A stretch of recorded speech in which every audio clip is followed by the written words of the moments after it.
नमस्कार दोस्तों, stock market studies में फिर से एक बार आपको बहुत-बहुत स्वागत है। तो आज मैं फिर से आपके सामने कुछ इंपॉर्टेंट कंपनी के अपडेट लेके आया हूँ। तो इस वीडियो को लास्ट तक ज़रूर देखिएगा। तो सबसे पहले मैं ही बात करूँगा इंडिया के जीडीपी के बारे में। आप देखेंगे ऑल ओवर कंट्रीज़ में जो टॉप 10 कंपनीज़ है, उनमें से इंडिया आज 5 नंबर पोज़ीशन में पहुँच चुके हैं जीडीपी के रैंकिंग के हिसाब से।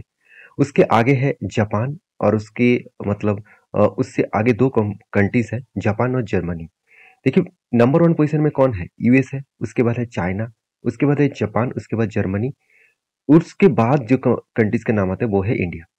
और इंडिया की देखिए जिस तरीके से ग्रोथ हुआ है, आप यहाँ पे जो ग्रोथ के रेशियोज़ देखेंगे 2020 का जो डेटा है और 2030 का जो डेटा है वो आपको बता दूँ कि यहाँ पे इंडिया का जो ग्रोथ है 2020 में कैंडल देखिए कहाँ पे था और 2030 तक वो कैंडल कहाँ तक पहुँचेंगे। जापान का ग्रोथ भी देखिए इंडिया से बहुत कम हो चुके हैं और जर्मनी का ग्रोथ और भी कम। तो सोचिए इंडिया का ग्रोथ किस तरीके से हो रहा है और जीडीपी का ग्रोथ अगर बढ़ेंगे तो इंडिया वर्ल्ड के third largest GDP collection company हो जाएगा, मतलब थर्ड लार्जेस्ट जीडीपी के हिसाब से कंट्रीज देखने को मिलेगा। तो यही टारगेट लेकर अगर इंडिया आगे बढ़े तो सारे कंपनीज का ग्रोथ होने का चांसेस बहुत ज्यादा है। तो इसी से जुड़े हुए कुछ कंपनीज के बारे में मैं डिस्कशन करने वाला हूँ। देखिए फर्स्ट जो कंपनी है जिसके नाम है अदानी विल्मर। देखिए अदानी विल्मर अदानी ग्रुप के एक अच्छा कंपनी है। मैं जरूर कहूँगा अच्छा कंपनी है क्योंकि इस कंपनी का जो बिजनेस मॉडल है वो बहुत स्ट्रांग है। एक time company sector wise number 1 position में था, आज नंबर 2 में चले गए क्योंकि इस सेक्टर में नंबर 1 जो है वो अभी पतंजलि है। पतंजलि का मार्केट कैप अदानी विल्मर से थोड़ा सा ज़्यादा हो गया और इसीलिए वो नंबर 1 पहुंच चुके हैं क्योंकि अदानी के ऊपर लगातार करेक्शन देखने को मिला है और पतंजलि के ऊपर उतना करेक्शन नहीं है। तो इसीलिए पतंजलि आज मार्केट कैप के हिसाब से नंबर 1 बन चुके हैं और अदानी नंबर 2। देखिए अदानी फिर से अगर रिवर्सल करेंगे तो अदानी फिर से नंबर 1 बन जाएंगे। और इसका प्रोडक्ट क्या है? इसका प्रोडक्ट है एडिबल ऑयल। जो एडिबल ऑयल, सोया ऑयल इस तरीके से प्रोजेक्ट के ऊपर कंपनी काम करते हैं। अगर कंपनी के डिटेल्स के बारे में बात करूँ तो एक चीज़ मैं आपको ज़रूर कहूँगा, कंपनी का प्रोडक्ट एडिबल ऑयल के ऊपर है और एफएमसीजी प्रोडक्ट्स के ऊपर है। अब फॉर्च्यून इस प्रोडक्ट के नाम तो आप जानते ही हैं। एक बार आप वेबसाइट विजिट करेंगे तो आपको पता चलेगा। देखिए फॉर्च्यून का जो ब्रांड है यही अदानी विल्मर का प्रोडक्ट है। जहाँ पे फॉर्च्यून का कितने सारे ब्रांड, कितने सारे प्रोडक्ट आप देख सकते हैं। चाहे वो सरसों का तेल हो, चाहे वो रिफाइन ऑयल हो, चाहे वो सोया सोया ऑयल हो। तो इस तरीके से प्रोडक्ट्स और आटा से लेकर राइस से लेकर सब कुछ अदानी विल्मर के प्रोडक्ट में ही आपको दिखेगा। तो Adani group Adani Wilmar number 1 position में है एडिबल ऑयल इंडस्ट्रीज में।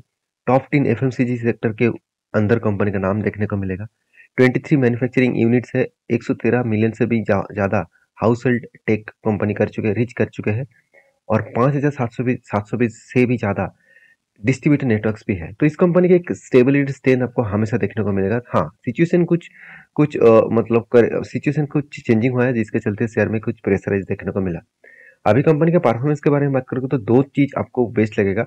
एक है कंपनी का डेप्थ कम है, इनकम ज्यादा हो रहा है और प्रोमोटर के पास होल्डिंग्स भी ज्यादा है। देखिए प्रोमोटर के पास जो होल्डिंग है यहाँ पे एक वीकनेस है क्योंकि 75% के ज्यादा होल्डिंग प्रोमोटर के पास नहीं होना चाहिए सेबी के रूल्स के हिसाब से। तो यहाँ पे शेयर मतलब शेयर जो है प्रोमोटर के पास वो होल्डिंग्स को बेचना पड़ेगा क्योंकि इतना ज्यादा होल्डिंग्स वो रख नहीं पाएंगे।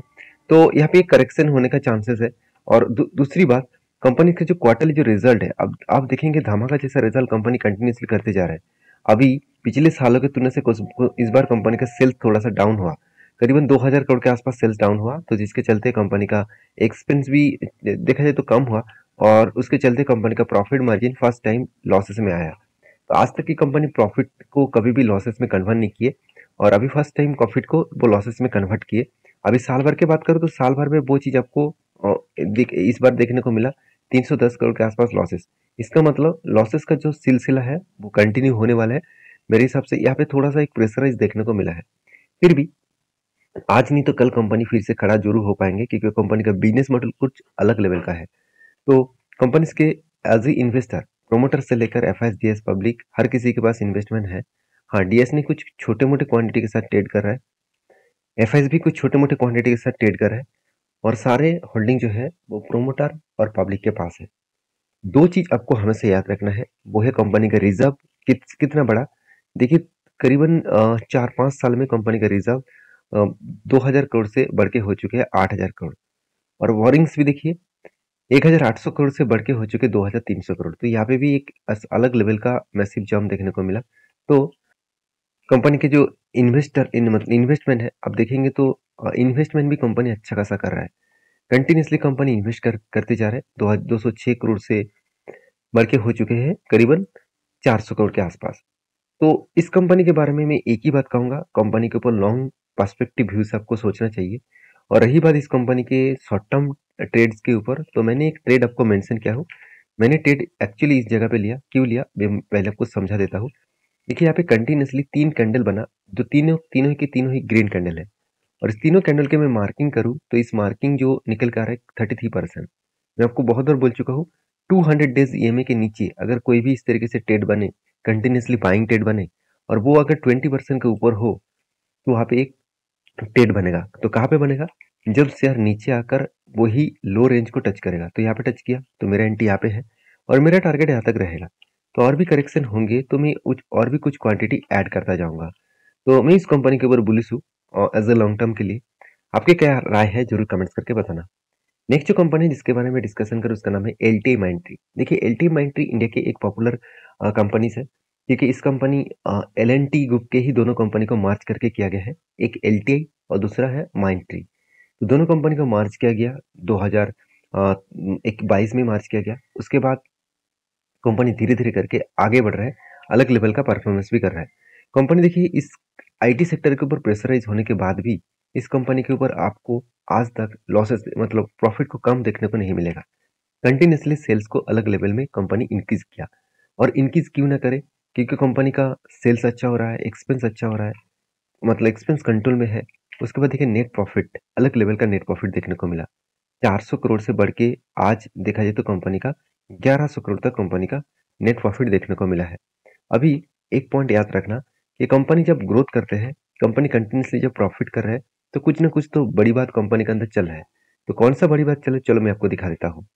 एक रिपोर्ट के माध्यम से यहाँ पे बताया जा रहा है, आप पूरी जाके देख सकते हैं मनी कंट्रोल वेबसाइट के ऊपर, कि इन्फिनियन टेक ऑन मतलब on boards LT Mindtree as strategic partner for SAP इंफा मतलब ट्रांसफॉर्मेशन।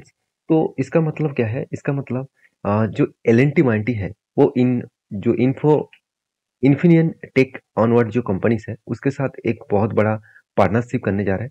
और इस पार्टनरशिप के कारण कंपनी के ग्रोथ होने का चांसेस और भी ज़्यादा है। Under the partnership L N T Mindtree will play a pivotal role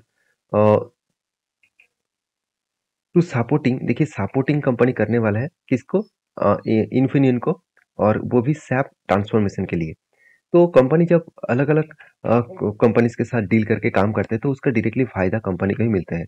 तो मेरे हिसाब से इस तरीके से प्रोजेक्ट के ऊपर कंपनी काम कर रहे तो ऑब्वियसली कंपनी का ग्रोथ होने का चांसेस और भी बढ़ जाते हैं। तो इसीलिए मैं इस कंपनी के ऊपर बहुत बुलिश हूँ, चाहे कंपनी के ऊपर कुछ भी हो। और कंपनीज के ऊपर दो चीज आपको हमेशा देखना है कि कंपनी का रिजर्व किस तरीके से ग्रोथ हो रहा है। देखिए रिजर्व लगातार बढ़ते जा रहे हैं, कंपनी के खुद का रिजर्व अगर बढ़ेंगे तो कंपनी का बिजनेस करने में और भी आसानी होगा। देखिए कंपनी के बोरिंग्स के बारे में बात करूँ तो बीच में मतलब 2017, 18, 19 इस तीनों सालों में कंपनी ने कोई भी कर्जा नहीं लिया। 2020 में कोविड के सिचुएशन में कंपनी ने कुछ कर्जा उठाया था और उसको रिपेमेंट भी किया। किस तरीके से रिपेमेंट किया, चलो मैं आपको दिखा देता हूँ, यहाँ पे और भी आपको क्लियर हो जाएगा। देखिए 2017, 18, 19, तो 2017, 18, 19 में कंपनी ने कोई भी कर्जा यहाँ पे नहीं लिया। तो जब कर्जा लिया गया 32 करोड़ का 2020 में, उसके बाद देखिए कंपनी कर्जे को आज तक नहीं मिटाया। ऐसे नहीं कि कंपनी कर्जे को मिटा दिया। तो कंपनी चाहते हैं कि जो छोटे मोटे कर्जा लिया जा रहा है उसको ही एक साथ वो मिटा देंगे। जैसे देखिए पहले कर्जा लिया गया था, उस कर्जे को एक साथ कंपनी ने यहाँ पे मिटा दिया। तो इस बात को आपको याद रखना है, इस बात को आपको समझ कर काम करना है। तो मैं जरूर कहूंगा इस कंपनी के ऊपर एक स्ट्रेंथ स्टेबिलिटी आपको जरूर देखने को मिला है। और रही बात इस कंपनी के जो परफॉर्मेंस है, वो परफॉर्मेंस धीरे धीरे करके अच्छा खासा लेवल्स में देखने को मिला है।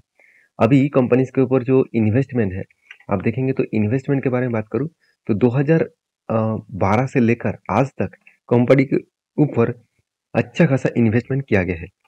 और उसी हिसाब से फिक्स्ड एसेट भी बढ़ा। और उसके साथ साथ CWIP, इसका मतलब कैपिटल वर्किंग इन प्रोसेस। तो capital in working in process में कंपनी 900 करोड़ के आसपास पैसा इस बार लगा के रखे हैं।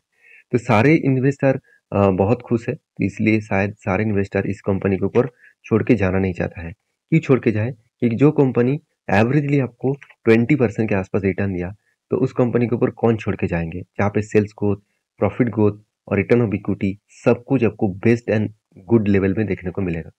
अभी रही बात इस कंपनी के चार्ट पैटर्न का, तो मैंने आपको एक ट्रेड मेंशन किया था। वो ट्रेड कुछ इस तरीके से थे, एक कप बना और उसके बाद एक शोल्डर बना, एक बार नहीं तीन तीन बार करके, सॉरी, कप बना, उसके बाद 3 बार यहाँ पे हैंडल बना और यहाँ पे फाइनली ब्रेकआउट हुआ और ब्रेकआउट कंफर्मेशन भी इस कैंडल ने दिया। तो मैंने इस कैंडल के ऊपर एंट्री लिया हूँ और मेरा जो टारगेट रहेगा करीबन करीबन 6296 के आसपास। जो टारगेट निकल के आ रहा है करीबन 21% के आसपास। तो यहाँ पे क्वेश्चन आएगा, सर यहाँ पे देखिए करेक्शन हुआ है और यहाँ पे जिस तरीके से पैटर्न क्रिएट हुआ है मुझे लगता है और भी गिरेगा। हाँ बिल्कुल, आपके बात सही है, मुझे लगता है यहाँ पे और भी गिरेगा और ये जो 200 डेज ये में है इस लेवल को वो टच करेगा, उसके बाद शायद वो वापस जा सकते हैं। तो कुछ भी हो सकता है, देखा जाएगा क्या होने वाला है। तो मैं तो एंट्री ले चुका हूँ, आपके क्या राय है जरूर कमेंट्स करके बताना। नेक्स्ट जो कंपनी है जिसके बारे में बात करूँ उसका नाम है सीडीएसएल। देखिए सीडीएसएल के बारे में बात करूँ, जो कंपनी का जो इनकम सेगमेंट है, आप देखेंगे 2022 से लेकर जून मंथ के जो डेटा है, देखिए कंटिन्यूअसली कंपनी का जो रेवेन्यूज है वो लगातार लगातार बढ़ते चले गए। तो रेवेन्यूज का अलग लेवल का रेवेन्यूज ग्रोथ हुआ, उसके साथ साथ कंपनी की जो इनकम है, इनकम भी अच्छा खासा ग्रोथ हुई। यहाँ पे जिस तरीके से चार्ट पैटर्न क्रिएट हुआ आपको यही लगेगा कि हाँ कंपनी में क्वार्टरली अच्छा खासा इनकम भी हो रहा है, साथ ही साथ ईयर ऑफ ईयर बेसिस देखेंगे तो अलग लेवल का कंपनी का रेवेन्यूज ग्रोथ हुआ, अलग लेवल का कंपनी का प्रॉफिट भी ग्रोथ हुए। तो यही कारण की वजह से कंपनी में शानदार तरीके से ग्रोथ मोमेंटम देखने को मिला है। अभी सीडीएसएल के बारे में मैं एक ही बात कहूंगा कि सीडीएसएल एक मोनोपोली जैसा बिजनेस एंजॉय करते हैं। एक्चुअली मोनोपोली नहीं, इस कंपनी डिओपोली जैसे बिजनेस एंजॉय करते हैं। डिओपोली कहा किसको कहा जाता है, मान के चलिए एक कंपनी अगर खुद का बिजनेस के ऊपर और दूसरा कोई कोई कंपटीशन नहीं, कोई कंपटीटर नहीं, तो उसको मोनोपोली बिजनेस कहा जाता है। और डिओपोली मतलब जो दो कंपनी उसी सेक्टर के ऊपर काम कर रहे हैं और बाकी कोई भी कंपनी नहीं है, तो उसको डिओपोली कहा जाता है। जैसे रिलायंस जियो और एयरटेल, ये दोनों कंपनी डिओपोली के हिसाब से काम कर रहे हैं। जैसे यहाँ पे पेप्सी को और देखा जाए तो कोका कोला और पेप्सी को, ये दोनों ब्रांड देखा जाए तो डिओपोली काम कर रहे हैं। उसी तरीके से मार्केट में सीडीएसएल और एनएसडीएल, ये दोनों ही डिओपोली जैसे काम कर रहे हैं, क्योंकि दोनों कंपनी ही सब्सिडरीज कंपनी, सॉरी, दोनों ही डिपोजिटरी कंपनी है, जिसके ऊपर हमेशा आपको डिपेंडेंट होना पड़ेगा। क्योंकि किसी भी कंपनी के ऊपर अगर आप काम कर रहे हैं तो जो स्टॉक आप होल्ड करेंगे वो डायरेक्टली स्टॉक का किसके पास चला जाएगा, डिपोजिटरी फर्म सीडीएसएल नहीं तो एनएसडीएल के ऊपर। तो सीडीएसएल और एनएसडीएल और इन सीडीएसएल के ऊपर सबसे ज्यादा फायदा यही मिलता है क्योंकि इंडिया के टॉप 10 कंपनी जैसे जीरोधा हो गया, एंजल वन हो गया, अपस्टॉक हो गया, तो इस तरीके से कंपनी सारे के सारे उसका डिपोजिटरी जो फर्म है वो सीडीएसएल है, तो डायरेक्टली सीडीएसएल का ही फायदा मिलता है। तो कंपनी में अच्छा खासा आपको शानदार परफॉर्मेंस देखने को मिलेगा। 14,000 करोड़ के आसपास मार्केट कैप है और बड़ा होने का हाई कैपेबिलिटी है। आरओसी आरओई तो बेस्ट है। इनकम भी देखा जाए तो डेप्थ भी एकदम जीरो है और इनकम भी देखा जाए तो अच्छा खासा हो रहा है। अभी कंपनी को बैलेंस शीट के बारे में बात करूं तो कंटिन्यूसली कंपनी का शेयर कैपिटल एक ही रहा। कंपनी का रेवेन्यूज जो है, सॉरी, रिजर्व जो है वो लगातार लगातार बढ़ते चले गए। इस बार कंपनी का रिजर्व हाईएस्ट लेवल में देखने को मिला है। अभी कर्जा तो कुछ कंपनी का है ही नहीं और कंपनी का फिक्स्ड एसेट भी बढ़ता हुआ दिखे। तो कंपनी के चार्ट पैटर्न्स के बारे में बात करूं तो ध्यान दीजिएगा इस चीज को कि कंपनी का चार्ट पैटर्न कुछ इस तरीके से बना। यहाँ पे एक क्या शोल्डर बना, उसके बाद फिर से एक हेड बना, उसके बाद एक शोल्डर बना। तो shoulder cum head cum shoulder बना, इसको कहा जाता है reversal head and shoulder pattern. तो reversal head and shoulder pattern को जब ब्रेकआउट किए, यहाँ पे ब्रेकआउट हुआ, इसका कंफर्मेशन भी यहाँ पे मिला और जब रिट्रेसमेंट किया इस कैंडल ने, मैंने एंट्री लिया, मैं आपको शेयर भी किया था। और मेरा जो टारगेट रहेगा जिस तरीके से देखिए बाउंस किए हैं, मेरे हिसाब से इजीली वो टारगेट अचीव कर सकते हैं। और टारगेट अचीव करेगा तो करीबन 1602 रुपीज के आसपास टारगेट बन सकते हैं। और मेरे एंट्री लेवल से अगर टारगेट बने तो ऑलमोस्ट 27% के आसपास टारगेट बन सकता है। और बाकी देखा जाएगा कब टारगेट बनेगा और ये टारगेट इजीली अचीव हो सकता है क्योंकि प्रीवियस जो स्विंग हाई है, एक स्विंग हाई लेवल के ही टारगेट बन सकता है। तो नेक्स्ट जो कंपनी है जिसके बारे में बात करूं उसका नाम है टालप्रो। टालप्रो ऑटो कंपोनेंट्स लिमिटेड, देखिए एक ऑटो इंश्योरेंस कंपनी है। इस कंपनी कोविड के बाद एक धमाका परफॉर्मेंस कंपनी करके दिखा है। अगर कोविड के सिचुएशन में इस कंपनी का प्राइस के बारे में बात करूं तो इसका प्राइस था करीबन 85 रुपीज। वहां से देखिए कंपनी एक लंबा जर्नी दिखा चुके हैं।